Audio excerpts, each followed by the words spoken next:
कृपा सिंधु निरूप हरि महामोह तन कुंज सुवचन रवि कर निकर।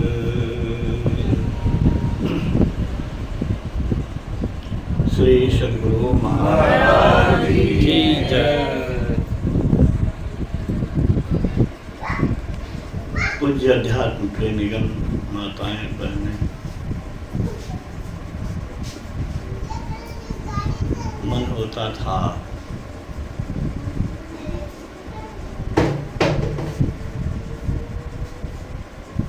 मुक्ति को उपनिषद की वाणी याद आती थी।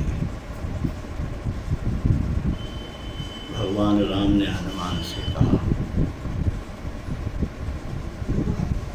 बहु शास्त्र कथा कंधारो मंथन विद्धि अन्वेष्टव्यम प्रयत्नेन मारुते ज्योतिरांतरम। बहुत से शास्त्र की कथाओं को मथने से क्या लाभ है?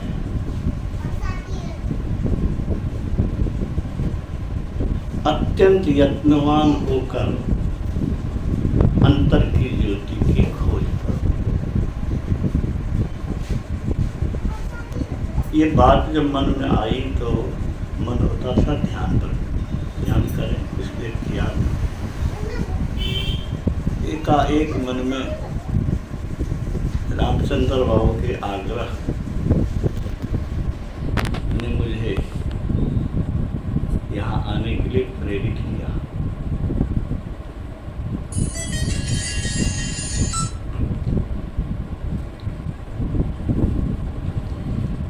कहा है, कैसे न जाऊं मैं, मुझको बुलाता है। गुरु के दरबार में बुलावे और अवसर वो नहीं जाए तो ये बड़ी हानि की बात है, लज्जा की बात है। गुरु महाराज ने अपयश की बात है।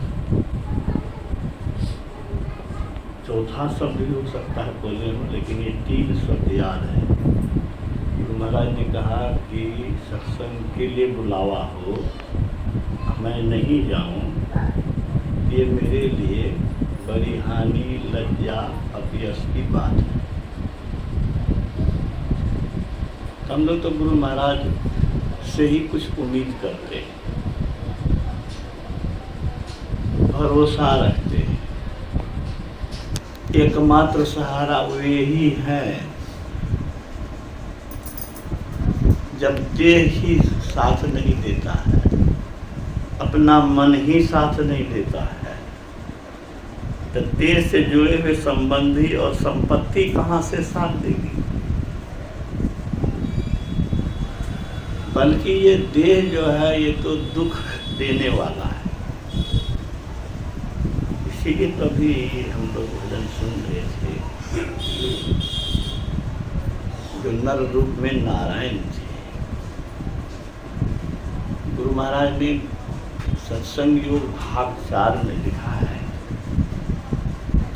पारा 70 में, पूरे और सच्चे सदगुरु का मिलना परम प्रभु सर्वेश्वर से मिलने के तुल्य है। तो ईश्वरी की वाणी समझिए, हम लोग अभी सुने। ईश्वर तो अपने से कुछ नहीं कहते। ईश्वर अशांत दुखी मानव को त्राण का रास्ता दिखाने के लिए संत को भेजते हैं। वे गुरु महाराज कहते हैं, तन मन आपन दुखद महान हो। बहुत दुख देने वाला है तन मन। अब मन से नियंत्रित होती है इंद्रियां। कभी कभी इंद्रियां ही मन को खींच लेता है। ये सारी चीजें जो है सो बहुत अशांति दुख का कारण है। तो गुरु महाराज कहते हैं कि इसको अर्पण करो।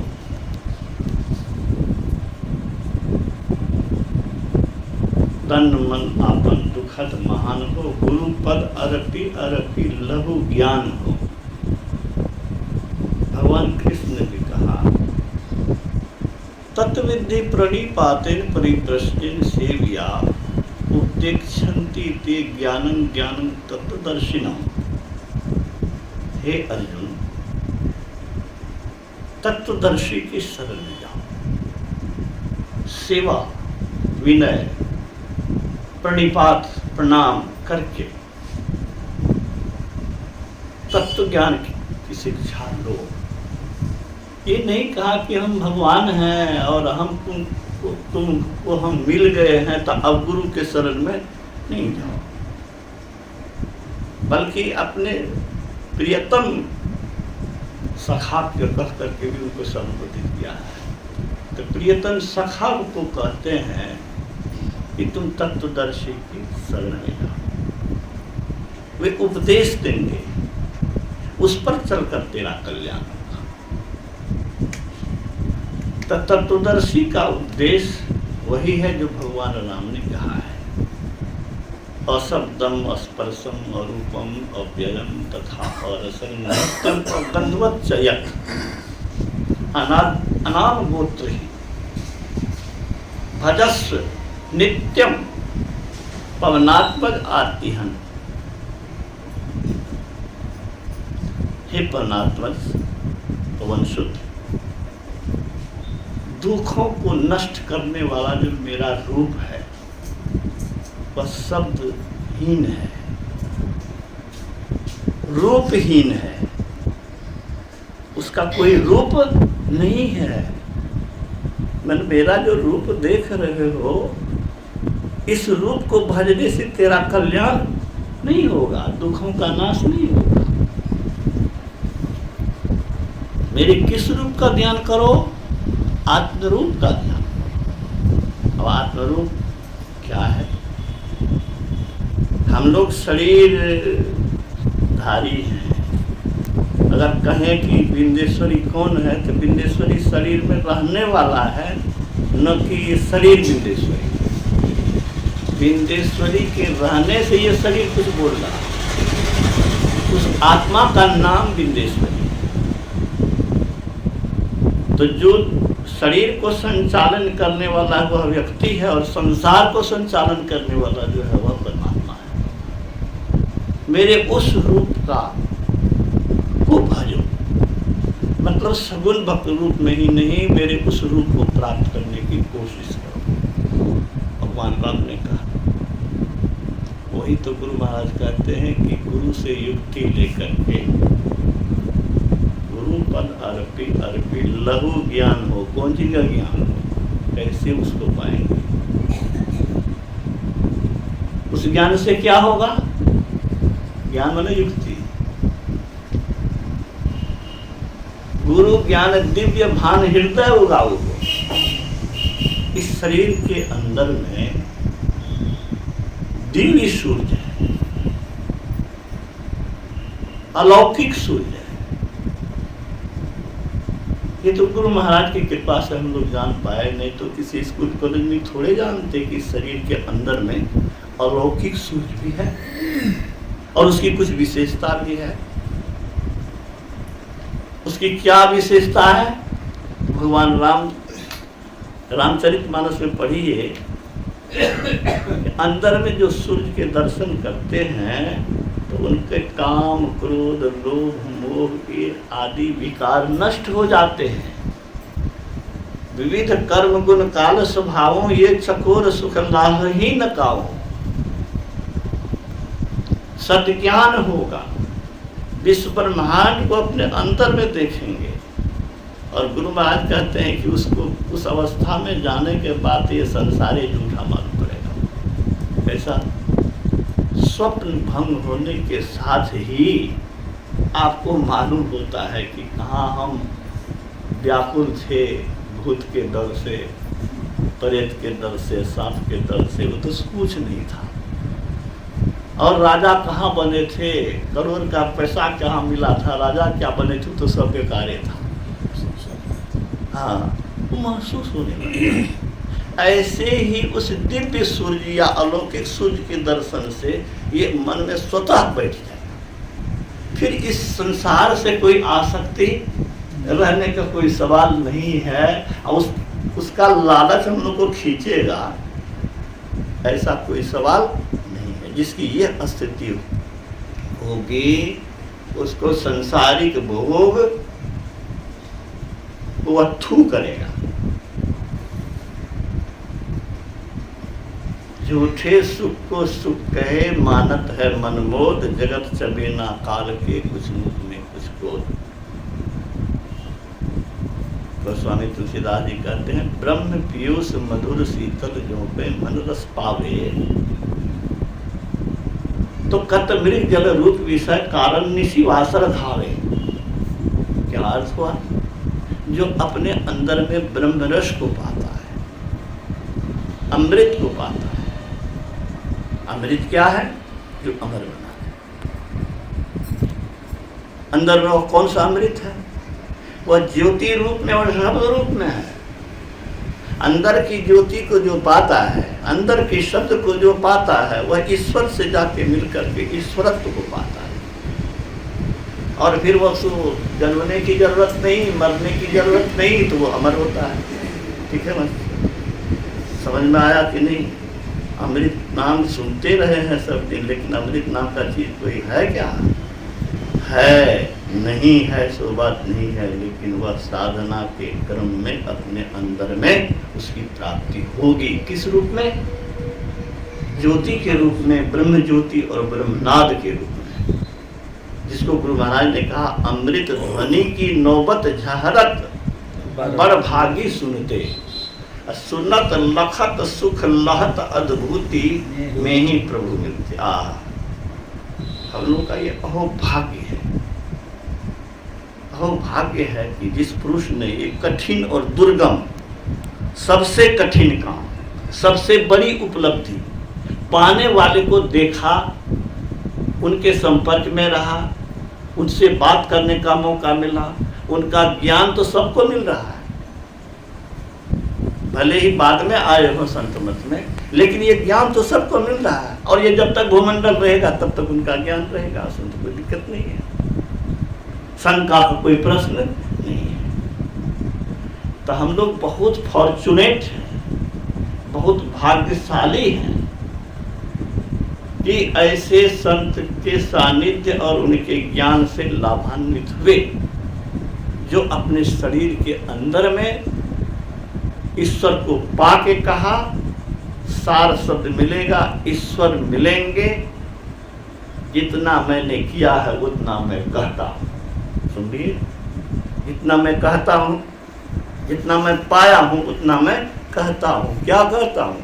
सार शब्द मिलेगा, ईश्वर मिलेंगे। भक्त ईश्वर प्राप्ति को असली धन मानता है। भक्त ईश्वर प्राप्ति को असली धन, जैसे कंगाल पैसे को नहीं भूलता है, वैसे ही भक्त को चाहिए कि पल पल नाम जपे। पल पल पैसा के लिए कंगाल ललचता रहता है, नमरिए पर ललच जाएगा, पर सहिया तो मत पूछिए। और परमात्मा वह धन है जिस धन को पा लेने के बाद कुछ पाने के लिए बाकी नहीं रहता। गुरु महाराज जी का, इसके लिए हम लोग को लालच अगर नहीं हो, इसके लिए पूरी कोशिश नहीं करें, जन साधारण से बात करने में घंटों बिता दें, और उसने जो उसको पाने के लिए जो यत्न बताया, उस यत्न में अपने मन को नहीं लगावें। देवराह बाबा ने कहा, अनिच्छा पूर्वक ही सही, अनिच्छा नहीं है तब भी, अनिच्छा पूर्वक भी सही, किंतु नाम जप सतत करते रहना चाहिए। ये क्या है? ये ब्रह्म ज्योति और ब्रह्मनाद को पाने की पहली सीढ़ी है। अंदर की ज्योति वही पाएगा जो अपने मन को एकाग्र करेगा। मन को एकाग्र करने में वही समर्थ होगा जिस पर प्रभु की कृपा होगी, और प्रभु की कृपा उसी पर होगी जो प्रभु के रूप में जो संत हैं उनके आदेश को मानेंगे। एसपी का एजेंट समझिए, जो कुछ कहिए थानेदार है, थानेदार के अनुसार चलेगा तो एसपी का है लोग निराश दुखी होगा। एसपी के अनुसार थानेदार चले और थानेदार के अनुसार लोग चले तो उसको कोई कष्ट होगा क्या? तो परमात्मा तो संत को भेजे हैं अपना प्रतिनिधि बनाकर। कोई शंका नहीं है कि वो उनके अगेंस्ट जा सकते हैं। थानेदार तो अगेंस्ट भी जा सकता है, एसपी का आदेश कुछ हो कर दे कुछ, यह भी हो सकता है। लेकिन गुरु संत तो ईश्वर के सिवा कुछ जानते नहीं, वह ईश्वर स्वरूप ही होते हैं। तो उनके आदेश में क्या आया है? मानस जप, मानस ध्यान, दृष्टि, साधन और सूरत शब्द योग का अभ्यास करने के लिए। इससे क्या होगा? आंख बंद करते हैं, क्या देखते हैं? अंधकार देखते हैं। अंधकार में क्या होता है? ठोकर लगती है। जहां नहीं ठोकर लगने का वहां ठोकर लग जाएगी। दीवार है, आप पते नहीं है, अंधकार है, उसमें दीवार में आप तो टकरा जाएंगे, चोट लग जाएगी। गड्ढे हैं, गड्ढे में गिर जाएंगे। यही बात मैंने इंटर में कहा था। जब कॉलेज में पढ़ता था तो एक अध्यात्म विरोधी लड़का, साथी कहिए, उसने विपरीत बात, कुछ अशोभनीय शब्द का प्रयोग कर दिया। तो मैंने कहा कि आपका इसमें कोई दोष नहीं है, आपका कोई दोष नहीं है। अशोभनीय शब्द, अशोभनीय व्यवहार करेंगे ही आप। अंधकार में चलने वाला बुद्धिमान पुरुष भी गड्ढे में गिर सकता है, दीवार पर टकरा सकता है और सांप के मुंह में पैर दे सकता है। आप अध्यात्म ज्ञान से भिन्न हैं तो अध्यात्मविद का महत्व आप कैसे देंगे? इंटर में 1969 ईस्वी की बात मैं कह रहा हूं, लगभग 55 वर्ष हो गया। तब मैंने कहा था, आज भी मैं कहता हूं कि जो मैंने कहा था वह बिल्कुल तथ्य है, बिल्कुल सत्य है और त्रिकाल में वह अकाट्य है। क्या अंधकार में ये होता है? तो अंधकार बाहरे तो में नहीं है, अंधकार अपने अंदर भी है। उसका प्रत्यक्ष अनुमान आप तो प्रमाण है कि आप आंख बंद करते हैं, कुछ नहीं देखते। आप हमारे सामने, मैं नहीं देख पा रहा हूं, आंख बंद है तो क्या देखूंगा? जो चीज है वह दिखता नहीं। इस अंधकार को दूर करने के लिए ब्रह्म प्रकाश, ये प्रकाश, प्रकाश क्या है? प्रकाश तो इसमें अंधकार है। पहली बार अगर सुनते होंगे तो आपके मन में होगा कि क्या कह रहे हैं, इस प्रकाश में अंधकार है। मैं कहता हूं कि अंधकार है। कैसे? आपके मन में क्या है मैं कह सकता हूं क्या? अरे मन में क्या है हमको दिखना चाहिए, और ऐसा दिखता है। जो सिद्ध पुरुष है उनको दिखता है। दीवार के उस पार क्या है देख सकते हैं क्या? इस प्रकाश में, सूर्य के प्रकाश में, बिजली के प्रकाश में, भौतिक प्रकाश में वह क्षमता नहीं कि दीवार के उस पार दिखा दे, चमड़े की चीज के अतिरिक्त कुछ दिखा दे। मिट्टी से बने हुए चीज है, जल से बने हुए चीज है, भौतिक पदार्थ है, उसी को दिखा सकता है। इसके अतिरिक्त ये कुछ भी नहीं दिखा सकता। बोलिए तो इस शरीर का क्या महत्व है मेरे सामने, मेरी आत्मा के सामने में क्या महत्व है? आत्मा निकल जाए तो शरीर तो लाश है। इस लाश का तो महत्व प्रकाश में मिल रहा है, लेकिन लाश को जीवन देने वाला, अगर इस शरीर से प्राण निकल गया रहता तो क्या इस शरीर आपके बीच में रह पाता? किसी का भी शरीर 4 से 5 दिन, 7 दिन, 10 दिन के बाद तो सड़ करके गंध करने लगेगा। वहां कोई जा सकेगा क्या? तो इस शरीर को जीवन देने वाला, इस जीवन को, शरीर को शक्ति देने वाला, इसकी शोभा बढ़ाने वाला इसके अंदर में है, वह दिखाई ही नहीं देता है। जो कुछ नहीं है वही दिखता है इस प्रकाश में, जो सब कुछ है वो दिखता ही नहीं है। ये कौन प्रकाश हुआ? ठीक है, अंदर में वो प्रकाश है। इसको प्रकाश, इस प्रकाश को पाकर के महर्षि जी ने कहा अंदर में हो प्रकाश ना बाहर प्रकाश क्या। अंदर में हो प्रकाश ना बाहर प्रकाश क्या। योग हृदय में वास ना तन वास है तो क्या। अरे तेरे पास सब कुछ है, सत्य सरल युक्ति पास ना तो और पास है तो क्या। समझ में आया कुछ? अपार संपत्ति, अपार खजाना, अपार प्रतिष्ठा, अपार सर्वोच्च पद मिल गया है, लेकिन अंदर में सदयुक्ति नहीं, इस दुखमय संसार से, दुखमय शरीर से निकलने की युक्ति नहीं, तो तेरे पास कुछ नहीं। कौन कहा? क्यों कहा? क्यों कहा कि उस युक्ति से उन्होंने उस चीज को पा लिया जो अनमोल है, अनमोल बन गए। सत्य सरल युक्ति पास ना और पास है तो क्या। करता जो नित अभ्यास ना विश्वास है तो क्या। कुछ लोग क्या कहते हैं, हम भी ईश्वर को मानते हैं, हाँ बड़ा बुलंदी से कहते हैं हम भी ईश्वर को मानते हैं। अरे यार, विश्वास करने से कुछ नहीं होगा। भाई कैसे, क्या बात है, इसका मैं उदाहरण देता हूँ। आप विश्वास कर लीजिए कि चीनी है और ये मीठा होता है, लेकिन जब तक खाइएगा नहीं तो मिठास का आनंद मिलेगा क्या। तो जानने से, मानने से कुछ नहीं होगा। जानने और मानने के बाद उसको पा करके उपयोग में लाने से। तो सत्य सरल युक्ति पास ना और पास है तो क्या। सदगुरु कृपा की आस ना और आस है तो क्या।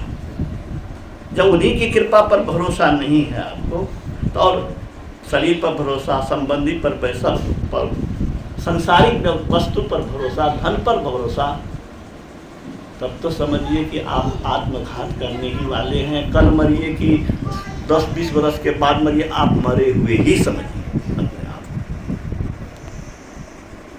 मरे हुए ही समझिए, आत्मघाती ही समझिए। ईश्वर ने आपको ये ज्ञान दिया, विवेक दिया, बुद्धि दिया, आप सुन सकते हैं, समझ सकते हैं, विचार सकते हैं और इस रास्ते पर चल करके अपना कल्याण बना सकते हैं। मनुष्य शरीर इसी के लिए है, नहीं तो संसारिक रस लेने के लिए कौन शरीर नहीं है। कुत्ता भी रस लेता है, बिल्ली भी रस लेती है, गाय भी रस लेती है। संसार के सारे जीव शारीरिक रस लेते हैं। मनुष्य संसारिक रस नहीं, संसार रस से इतर वह रस पा सकता है जिस रस का नाम अमृत है, जो अमृत दिलाता है। इसीलिए अंदर में प्रकाश पाने की बड़ी जरूरत है। इसके लिए बहुत कोशिश करने की, तपस्या करने की जरूरत है। एकांत में बैठ करके अधिक से अधिक ध्यान अभ्यास की जरूरत है। मन नहीं लागे तब भी इसको लगाना है। मैं बराबर कहता हूँ कि 1000 चोट देने से अगर ताला नहीं खुला तो 1000 चोट और देने पर खुल गया, तो 1000 चोट बेकार नहीं गया। उसने वह स्थिति पैदा की कि अंतिम में वो ताला खुल गया। तो इस तरह से हम जो आंख बंद कर रहे हैं और आह्वान कर रहे हैं, तो पीऊ पीऊ करी करी कूकिए, ना परी रहिए असुरार असरार, बार बार के कूकते कबहू लगे पुकार। ठीक है, कभी न कभी आपकी पुकार सुनी जाएगी। मैं ये मानता हूँ कि तपस्या पूरी होगी तब तो आपको मिलेगा, समय आएगा तब तो मिलेगा। धीरे धीरे रे मना धीरे सब कुछ हुए, माली सींचे 100 घड़ा, ऋतु आए फल होए। अब जो गाछ फलता है, जेठ महीना में पकेगा आम, आप उसको, उस गाछ में कितनो आप खाद पानी दे दीजिए, उसका अगवन में कहाँ से आम आपको पका हुआ देगा, नहीं दे सकता। इसी तरह हम लोग को धैर्य पूर्वक गुरु महाराज को बाबा देवी साहब ने कहा था, देखते रहो, देखते रहो, चाहे कुछ देखने में आवे कि न देखने में आवे, अवश्य देखने में आएगा। जिन्होंने देखा उन्होंने कहा, और उसके आदेश के अनुसार गुरु महाराज ने जब कठोर तपस्या की तो क्या हुआ, पाया, और पाया तो कहा, क्या कहा, आज जो चमत्कार तुम संसार में देख रहे हो वह वैज्ञानिकों की खोज का परिणाम है। ये क्या है? 100 वर्ष के बाद भी इसको कोई सुन सकता है, ये वीडियो को देख सकता है। ये किसका चमत्कार है? ये वैज्ञानिकों ने खोज किया है। तो गुरु महाराज ने कहा कि आज जो तुम चमत्कार देखते हो, इंग्लैंड में बेटा है, आप यहाँ से बात कर रहे हैं, लगता है वीडियो में बात कर रहे हैं, लगता है कि अपने सामने बैठा। ये किसका चमत्कार है? ये वैज्ञानिकों के खोज का चमत्कार। अब गुरु महाराज क्या कहते हैं, मैंने भी खोज की, मैंने भी खोज की, और खोज करते करते वहां पहुंचा जहां जाने से ईश्वर का साक्षात्कार होता है। ऐसा कहने वाला जल्दी नहीं मिलता। बहुत पुस्तक पढ़ने पर भी ऐसा बात कहने वाला कोई नहीं मिलने वाला। बहुत भागवत कथा आप सुन लीजिए, लेकिन ईश्वर के ज्योति रूप, ईश्वर के शब्द रूप, और फिर ईश्वर का साक्षात्कार का गप, सगुण का साकार का दर्शन की चर्चा होगी। उन्होंने तप किया, भगवान विष्णु प्रकट हो गए सुदर्शन चक्रधारी, ठीक है। इस सगुण शरीर धारी भगवान का दर्शन की बात वहां होगी, लेकिन शरीरधारी दर्शन से लोगों का कल्याण नहीं होगा। इसको मैं खुलासा करता हूँ। भगवान कृष्ण की बड़ी कृपा थी पांडवों पर, बड़े बड़े कष्ट उसके दूर हुए, लेकिन उसका सब कष्ट दूर हुआ क्या? अंतिम में वो स्वर्गारोहण के क्रम में नरक जाना पड़ा। द्रौपदी को भी, सारे पांडव में सिर्फ युधिष्ठिर को थोड़ी देर के लिए जाना पड़ा, नहीं तो सबको उससे गुजरना पड़ा, नरक होके गुजरना पड़ा। जबकि एक बार झूठ बोले थे। तो मेरे कहने का मन यह है कि दृश्य जगत को सब देखते हैं, दृश्य जगत को सब देखते हैं, अदृश्य जगत है, और इस दृश्य और अदृश्य सबको चलाने वाला परमात्मा है। यही बात भगवान राम ने कहा। देखिए, घर बनाने वाला कौन है? शरीर, लेकिन शरीर के पीछे मन है, बुद्धि है। मन है, बुद्धि है, दिमाग है, तो ये घर बना है। तो दृश्य में रूप में शरीर है, अदृश्य रूप में मन बुद्धि है। ऐसे इस सृष्टि का जो आप देख रहे हैं, यह दृश्य जगत है। इस दृश्य को चलाने वाला क्या है? अदृश्य जगत है, वह चेतन जगत है। उस दृश्य अदृश्य को त्याग करके भगवान राम ने कहा कि दृश्य और अदृश्य को त्याग करके आत्मस्वरूप में जो अस्तित्व होता है वह ब्रह्म को जानता ही नहीं है, ब्रह्म हो जाता है। देखिए कितनी बड़ी बात है। ये तो गुरु महाराज की असीम कृपा है कि हम लोग सत्संग को मिल गया, और शास्त्रों का निचोड़ उसमें मिल गया। वेद उपनिषद हम लोग खाट छानने की इतनी फुर्सत थी क्या? वेद उपनिषद जब लेता हूँ तो थोड़ा सा उलट पुलट करने के बाद मन होता है रख दें, लेकिन गुरु महाराज के सत्संग को जब पढ़ता हूँ तो लगता है कि उसमें से सार निकाल करके मेन चीज, मूल चीज उसने रख दिया। तो दर्शना दर्शने हित्वा स्वयं केवल रूपता, यह आस्ते कपि शार्दुल ब्रह्म स्व ब्रह्मवित् स्वयं। ये भगवान राम ने हनुमान को कहा कि दृश्य में शरीर है, इस दृश्य और अदृश्य दोनों को त्याग करके मेरे आत्म स्वरूप को जो पाता है वह ब्रह्म ही नहीं हो, ब्रह्म को जानता ही नहीं है, वह ब्रह्म हो जाता है। तुम्हें यही करना है। ये भगवान राम ने हनुमान को उपदेश दिया। कहाँ पर? मुक्ति को उपनिषद में आप पढ़ के देख लीजिए। कहाँ? पुस्तक सत्संग योग प्रथम भाग। तो कल गुरु पूर्णिमा है, गुरु की बड़ी आवश्यकता है। बहुत विचित्र बात है डॉक्टर साहब, बहुत विचित्र बात है। क्या विचित्र बात है? सनातन धर्म को डेंगू कहने वाला मिनिस्टर बन रहा है, उसके विरुद्ध में शब्द बोलने वाला नहीं, उसको लाखों करोड़ों लोग वोट देने वाला। ये सनातन धर्म जो विश्व धर्म से, विश्व के लिए कल्याणकारी धर्म है। वसुधैव कुटुंबकम आत्मवत् सर्वभूतेषु मातृवत् परदारेषु सर्वे भवन्तु सुखिनः सर्वे सन्तु निरामया सर्वे भद्राणि पश्यन्तु माँ कश्चित् दुखम भाग भवेत्। किसी को भी दुख संसार में नहीं हो। अहिंसा परमो धर्म परहित सरिस धर्म नहीं भाई। कितना बनावे? सिर्फ एक सनातन और इस सनातन धर्म के विरुद्ध में लोग साजिश कर रहे हैं, बोल रहे खुल्लम खुल्ला एक पार्टी के रूप में। हमें तो लगता है कि हमारे संत मत को डुबा रहा है। सनातन धर्म क्या है? संत मत है। गुरु महाराज ने दिल्ली के अधिवेशन में कहा है कि सनातन धर्म संत मत है। संत मत कोई दूसरी बात नहीं कहता है, संत मत वही कहता है जो सनातन धर्म कहता है। सनातन धर्म क्या कहता है? वेद में है, उपनिषद में है, जो अंतर की ज्योति का खोज है। तो इन सनातनियों को देख करके शर्म होती है, व्यथा होती है। क्यों व्यथा होती है? इसके बाप को गाली दे दीजिए, राम को गाली दे दीजिए, कृष्ण को गाली दे दीजिए, कोई बुरा मानने वाला नहीं है।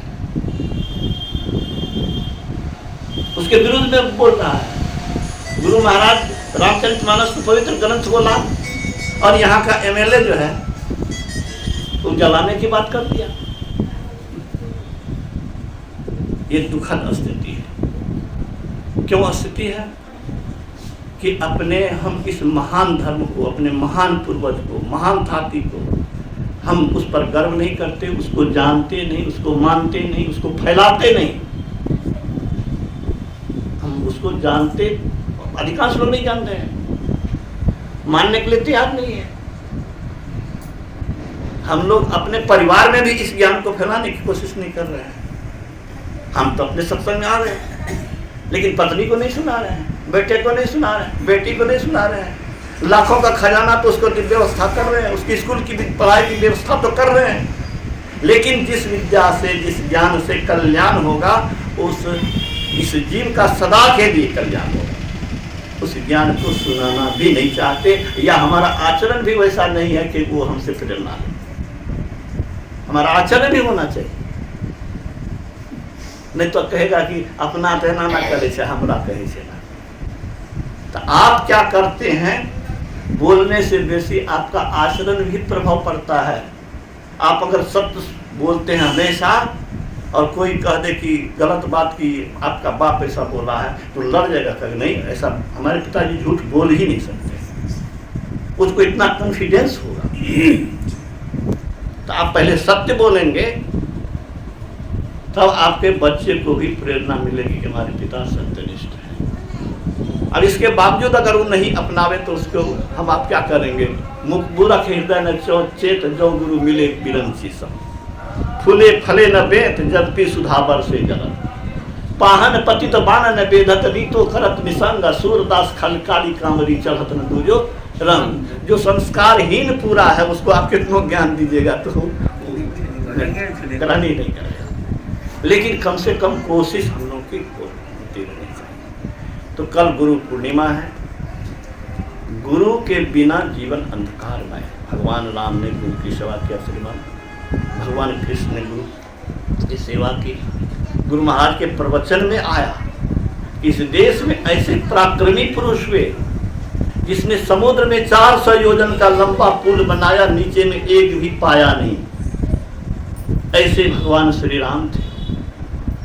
समुद्र में द्वारिकापुरी बसा दिया, समुद्र में। यहाँ तो बहुत गड्ढा था, 10 फीट गड्ढा था, 20 फीट गड्ढा था, उसमें मकान बना देता। अरे बाप रे, कैसे बना दिया, क्या था यार। अब कॉलेज चौक से पश्चिम कितना बड़ा गड्ढा था, देखिए उसमें घर बन रहा है ना, तो सोचते हैं कि क्या था, क्या हो रहा है। असंभव संभव होता है। बड़ी आवश्यकता है उन ज्ञान को लोगों के बीच ले जाने के साथ साथ अपने जीवन में अमल करने की। तो गुरु पूर्णिमा जो कल है, मैं उसके विषय में कहना चाहता हूँ कि गुरु महाराज ने लिखा है, जग में गुरु ही आधार में ही नहीं आन सार, गुरु बिनु सब अंधकार सूर्य चंद्र तार न। कितने भी सूर्य हो जाए, कितना भी चांद उग जाए, कितने भी तारे रहें, कि भीतर का अंधकार दूर होने वाला है क्या? बाहरी प्रकाश से अंदर का प्रकाश मिलने वाला नहीं है। गुरु बिनु सब अंधकारे रहेगा। आप अंधकार में हैं, क्या अंधकार में है? 1 मिनट के बाद भूकंप होगा पता नहीं, 1 मिनट के बाद शरीर में क्या स्थिति होगी नहीं जानते। भविष्य अंधकार में है कि नहीं? तो पूरा भविष्य अंधकार में है। अंधकार में ही पड़े रहेंगे तब तक जब तक के सच्चे सदगुरु न मिले। तो गुरु महाराज ने क्या कहा? गुरु महाराज ने कहा, जिसका भाव यह है कि सर्वेश्वर को पाने से जो लाभ होता है उस लाभ के बराबर कोई लाभ हो नहीं सकता है। इसीलिए सर्वेश्वर को पाने का जो ज्ञान है उसकी थोड़ी सी बात भी के तुलना में संसारिक कोई ज्ञान नहीं हो सकता है। क्योंकि जिस ज्ञान से सर्वश्रेष्ठ चीज मिलेगा उस ज्ञान का सर्वश्रेष्ठ महत्व होगा। तो सर्वश्रेष्ठ ज्ञान क्या है? सर्वश्रेष्ठ ज्ञान है सर्वेश्वर से पाने का ज्ञान। जिस ज्ञान को पाकर हम सर्वश्रेष्ठ बने वही तो सर्वश्रेष्ठ ज्ञान है। और वो सर्वश्रेष्ठ ज्ञान कौन देगा? जो सर्वश्रेष्ठ को पाया है। जो दिल्ली गया ही नहीं, दिल्ली का आंखों देखा हाल क्या सुनाएगा? जो अंदर धंसा नहीं, वह अंदर का आंखों देखा हाल क्या सुनाएगा? तो गुरु महाराज इस स्थिति को प्राप्त किए हुए थे और कहते हैं कि उसकी थोड़ी सी विद्या की तुलना संसार की बड़ी से बड़ी विद्या उठा नहीं सकती। इसीलिए संसार के कितने भी गुरु हो जाएं, शिक्षक हो जाएं, कितनी भी शिक्षा संसारिक शिक्षा दे दे, आध्यात्मिक शिक्षा देने वाले के सामने में उसका कोई महत्व नहीं। तो आध्यात्मिक गुरु के शरण में जाने की जरूरत है।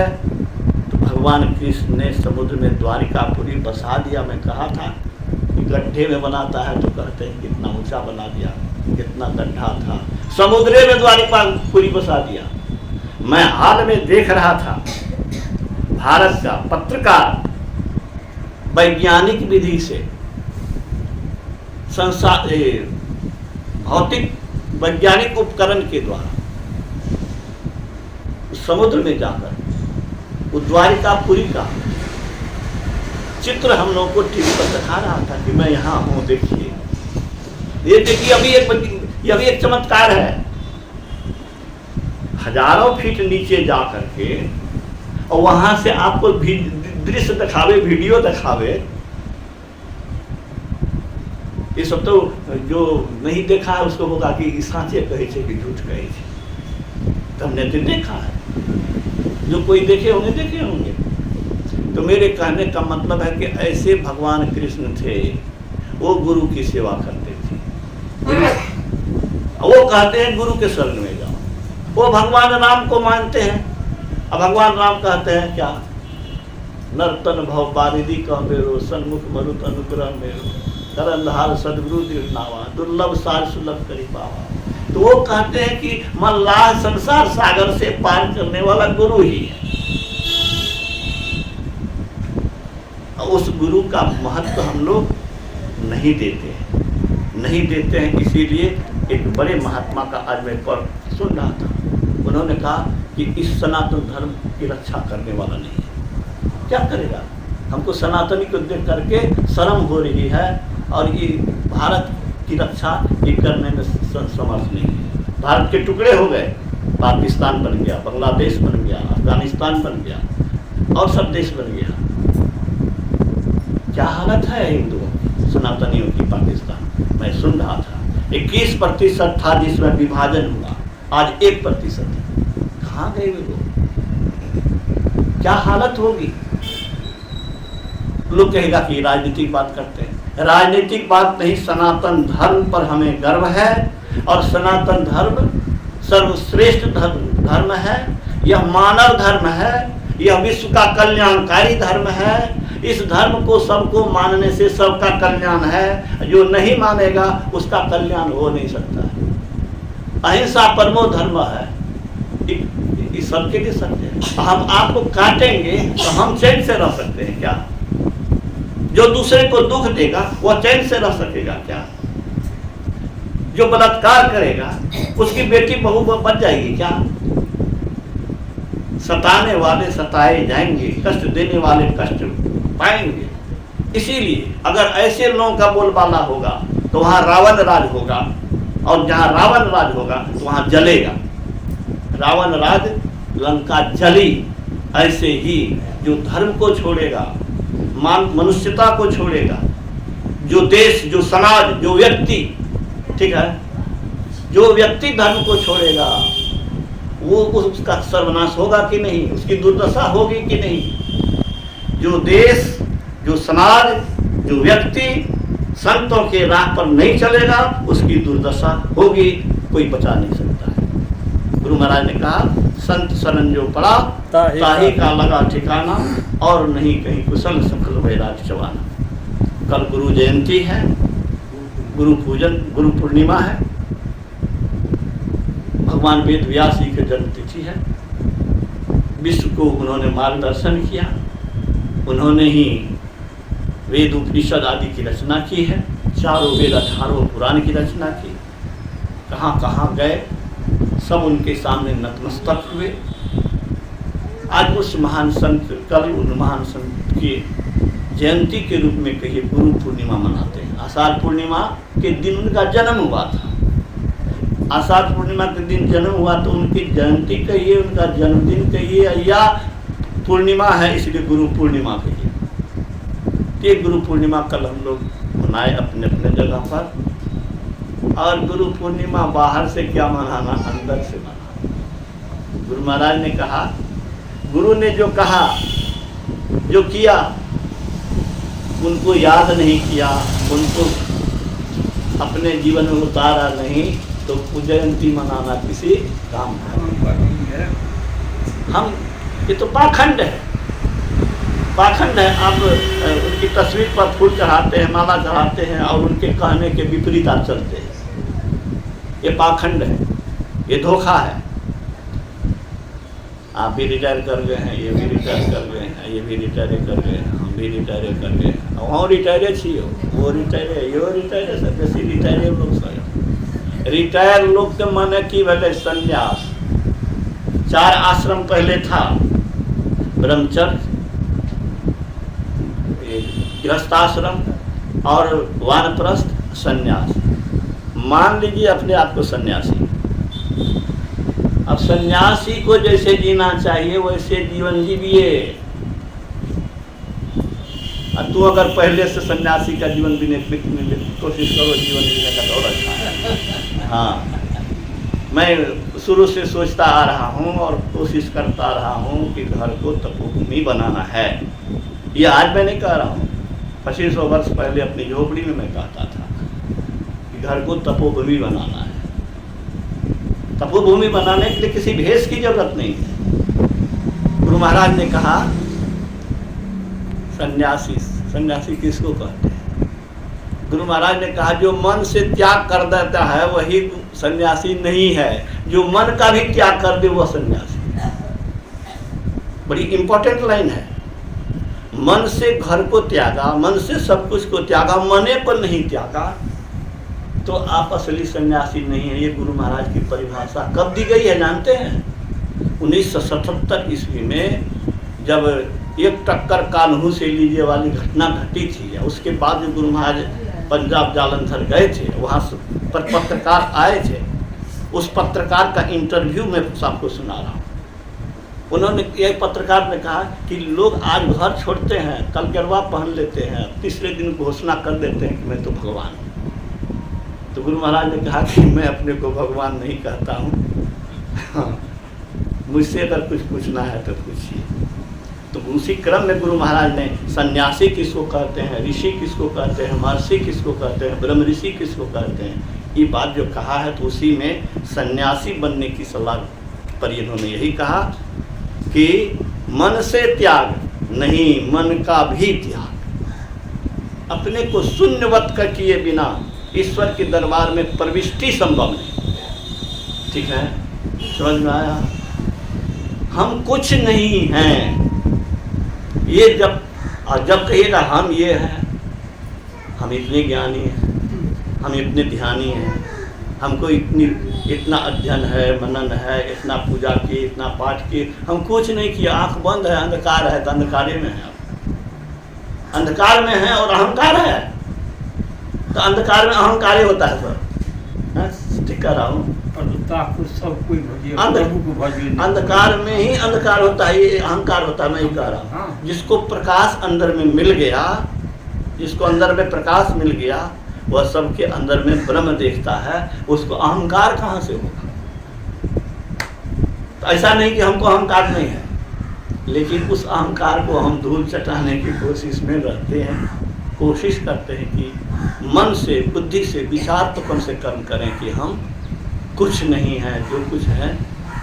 इसलिए गाने से सिर्फ नहीं होगा, मेरा मुझ में कुछ नहीं है, जो कुछ है गुरु तो तेरा तुझको सौंपते, और क्या लागत है वो। गा तो देते हैं, मेरा मुझ में कुछ नहीं है, मन में होता है कि हम तो यह कह लिए, हमें यह सुन लिए, हमें यही करिए, कहने सुनने का तो नहीं। गुरु महाराज की कृपा हो गई कि इतनी देर में बोल गया, इतनी देर में बोल नहीं पाता। रामचंद्र और का प्रेम है, आप लोगों का भी प्रेम है। गुरु महाराज ने सिखवा दिया, कल गुरु पूर्णिमा को मनाइए और गुरु के उपदेश को पढ़ते रहिए सर। सब दिन सत्संग नहीं होगा, सामूहिक सत्संग, लेकिन घर में पुस्तक रखिए, उसका पाठ कीजिए। सत्संग नित और ध्यान नित रहिए, कर संलग्न हो, अबे विचार चोरी नशा हिंसा झूठ चलना चाहिए। आप तो शरीर छुटैये वाला नहीं छे, तो छुटैये वाला छे तो अंतिमो मत बढ़िया कमाई क्या लिया। अंतिम समय तन त्यागता जो मेरा मनन करता हुआ, मुझ में असंशय नर मिले वह ध्यान यो धरता हुआ। अंत काले चौमामेव स्मरण युक्त्वा कलेवरम यह प्रयाति स मद भावं याति न अस्ति अत्र संशय। किसने कहा? भगवान कृष्ण ने कहा, 8वां अध्याय में पढ़ के देखिए। उन्होंने कहा प्रयाण काले मनसा चलन भक्त्या युक्तो योग बलेन चैव भ्रुवर मध्य प्राणमावस्य संडकं स्वतं परम पुरुषमुपैति दिव्यम। कर योग बल से प्राण भृकुटी मध्य अंतिम काल में निश्चल हुआ वह भक्त मिलता दिव्य पुरुष विशाल में। अब हम लोग को क्या कमाना है? कमाना है कुछ? क्या कमा सकिएगा क्या? अरे जो कमाना था